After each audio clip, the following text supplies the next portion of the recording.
relatively new athletic challenge with roots in rock climbing and mountaineering. In sport climbing, the course is a man-made wall, 120 feet high. Men and women climbers compete using only their skill, determination, and safety ropes in this unique combination of endurance and adventure. Next up, the newest pastime, sport climbing. An international field of expert climbers will test their skills against a man-made 120-foot wall. The man and woman who climb the highest wins.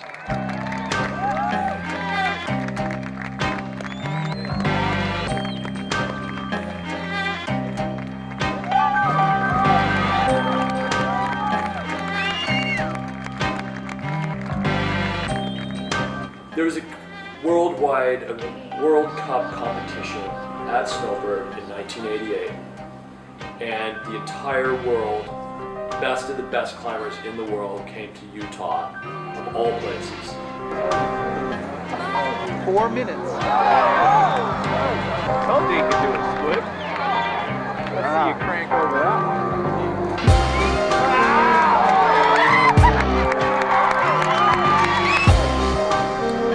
It's done with.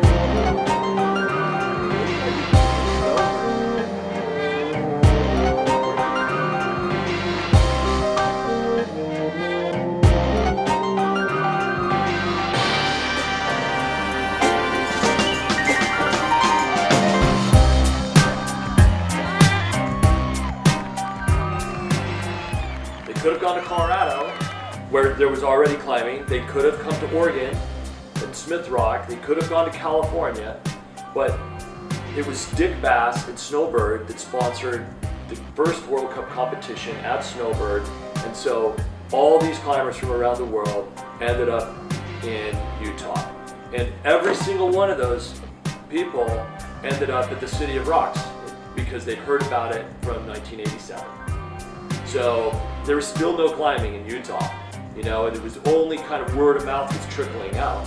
And so all these guys from Europe showed up and, hey, we're hearing about this stuff.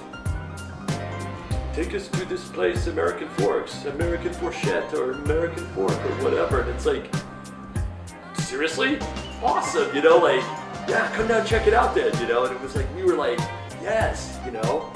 And don't see how hard we climbed, you know, like, and they came down and were freaking out in a good way. It's just Boone. He called me up and he said, "Guess who's in the canyon?" I said, "I don't know." "Go on, just guess." I said, "Boone, I don't know." And I don't remember if I threw out a name or a couple of names. But he said, Gibe and DBA. And I thought, are you kidding me?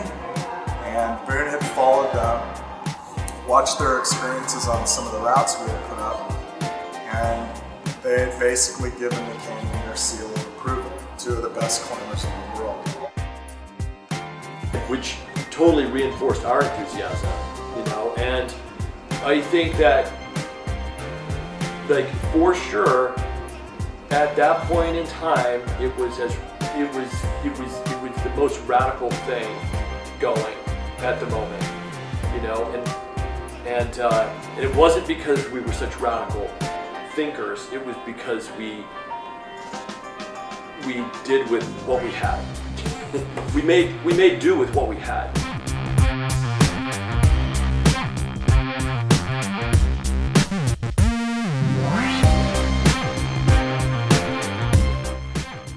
That was kind of the start of us being able to develop beyond what we could figure out on our own, was having these great climbers visit, watching how far above us they were, and seeing how they did it. It was an accident. Found it easier. I never dreamed we'd. When everyone showed up, and climbed with such enthusiasm, and it just totally reinforced what we were doing. And then we just dropped the clutch at that point, just took it to the whole next level.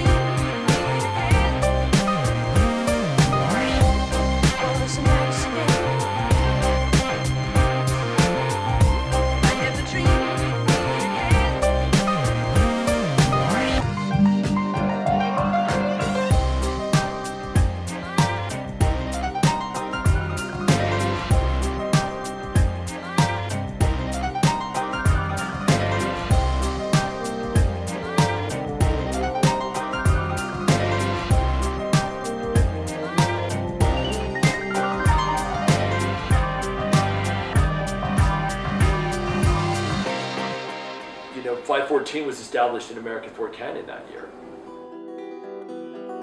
That was the year of the first Climbing Magazine article where Boone's on the cover. The following year, 1990, was really when AF Canyon got on the map. Then we had lots of American climbers who were very talented coming through town.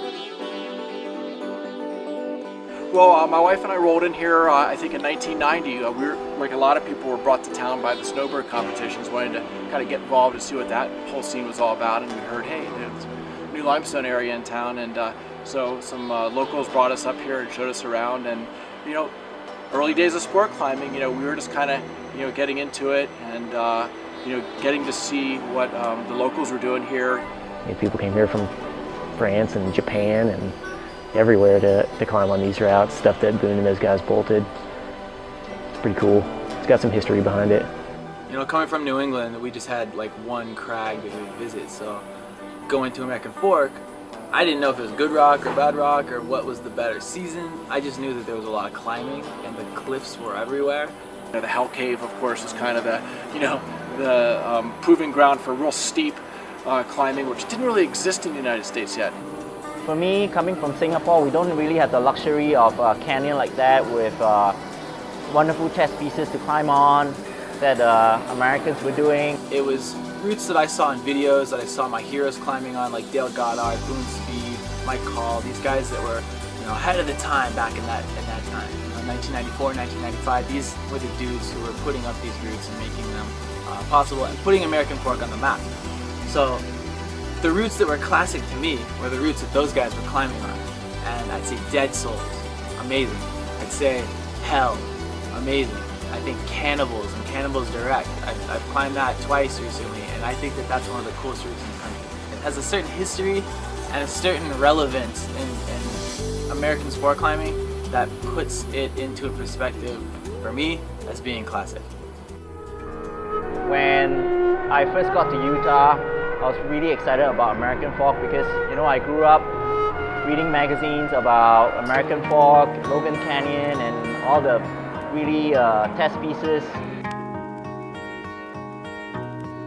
Well, the climb itself has 3 distinct cruxes, but the hardest crux for me will be getting from the first bolt to the second bolt, where there were a pair of crimps that you need to set up on, and then a big dead point to a small side pull.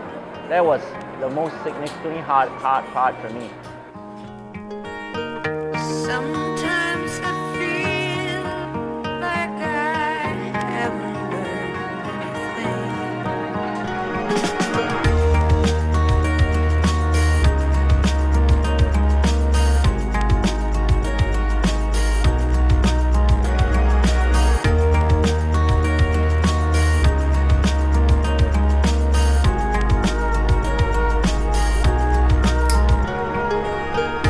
Wouldn't have been for Snowbird, I don't know what would have been the fate of American Fork Canyon and the influence. I think the most interesting thing about what it did during those couple of years of time was everyone came and went, "Ooh, we've got a choss pile in our backyard too." I remember, ice climbing in Rifle, like, let's go explore Rifle Canyon, or, and people like Todd Skinner were like, well, I've seen Chaucy limestone in Wyoming, you know what I mean? And taking all of the influence back to their home little areas.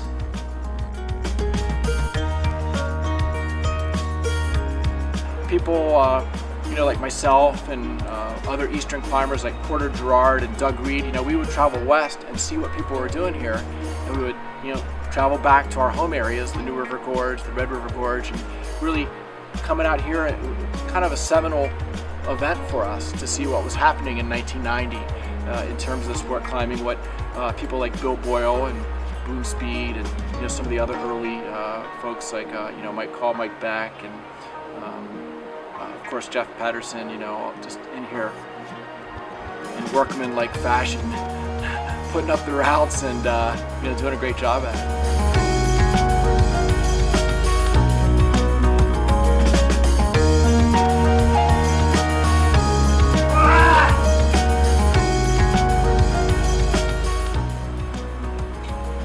best climbing around.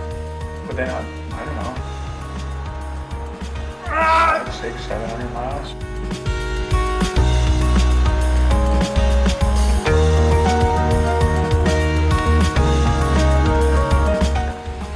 I mean, AF is, I think it's been influential, even though it might be passé right now or forever. I think at one time it was considered a destination. Everybody wanted to go because it was, it was at the forefront. It opened up minds. That's what I think.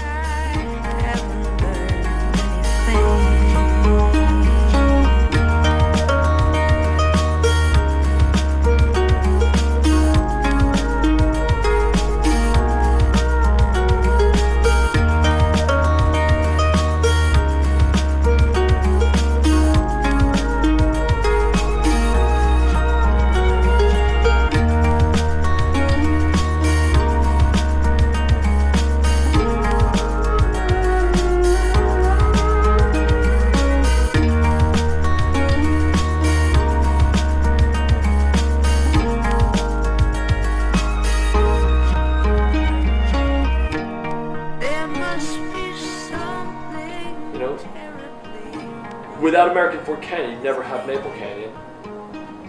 Because it's the same people that developed it, and they knew what would happen if you put a little time and energy into that, and now that's a destination area, a worldwide, world-class area, But maybe without seeing American Fork Canyon and the potential in American Fork Canyon, you wouldn't necessarily go into ride full with your blinders on and say, like, this is great rock climbing. Because they were climbing ice in there, but they weren't climbing rock.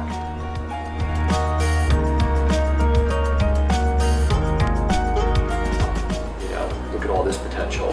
I think everyone went back in Riggins, Idaho. There's a bunch of places that took the influence and went, there's limestone everywhere.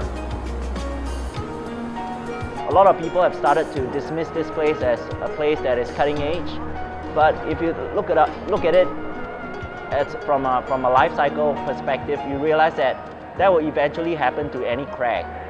So American Fork has gone through that phase where it was all hyped up. It went to the point where there were crowds, and now it is just a place where people hang out, have fun, and enjoy the climbing. And that will eventually happen to even the most hyped up places. Like I said, I'm big on the history, and it's so easy for the younger generation not to know the history or just to think it's not important, And these guys like Bill Boyle, Boone, they're icons, what they did.